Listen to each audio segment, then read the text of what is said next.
Welcome, my lords and ladies of the court, to a very special explainer. Today, we're not looking at boring charts of grain yields or border disputes. No, today I am stepping out of the shadows to show you how your kingdom is actually governed. Welcome to the dark art of the architect of lies, the Shadow Bar Dossier. The strings of a viol are strung with the gut of traitors. The melodies are woven from the dying breaths of forgotten kings. You see, in this world drowning in ash, we bards are just scavengers of misery. We're not looking for the light. We harvest the dark to weave our grim fables. Which brings me to a rather amusing question for you all. Do you still believe in heroes, my lords and ladies? If so, that's delightfully quaint, because hope is literally the most expensive and utterly useless commodity in this broken world. And yet, with a charming smile, I'll happily sell it to you, only to rip it away the second it serves my grand design. Section 1. The Architect of Lies. Let's look at the stark contrast here. On the one hand, you've got your pathetic traditional bard. You know the type, a naive keeper of lore who sings of valiant knights and inspires heroes. On the other hand, you have my domain, the Shadow Bard.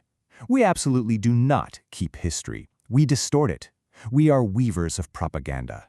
Why rely on boring, objective truth when subverting it for personal gain is just so much more exquisite?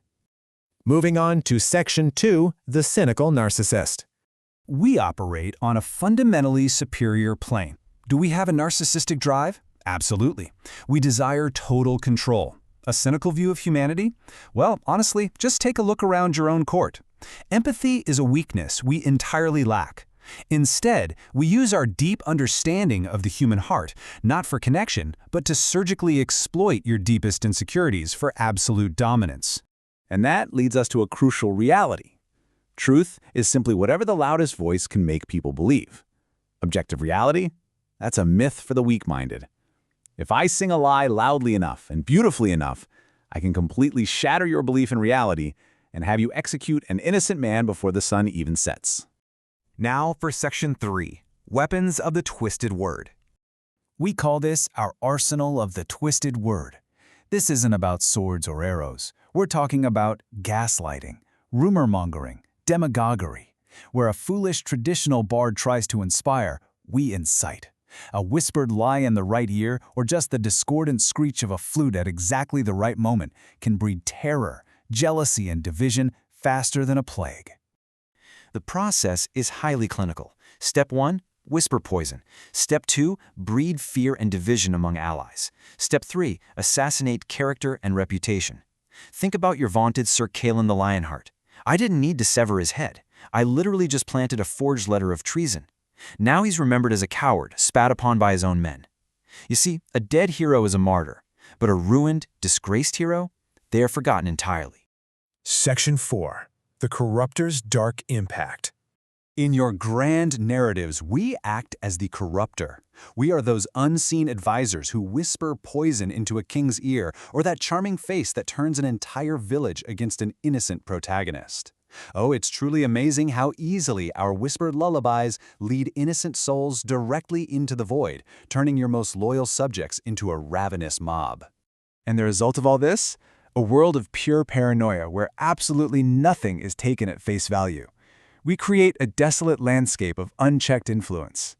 Pretty soon, you realize you can no longer trust your advisors, your friends, or even your own memories. The paranoia we sow is absolute, and trust me, it is entirely paralyzing. Section 5. Dominance through distorted history. Because ultimately, the bard thrives on the raw emotion of the dying and the damned. We wander your desolate battlefields, sure, but we definitely do not praise the victor. We harvest the agony.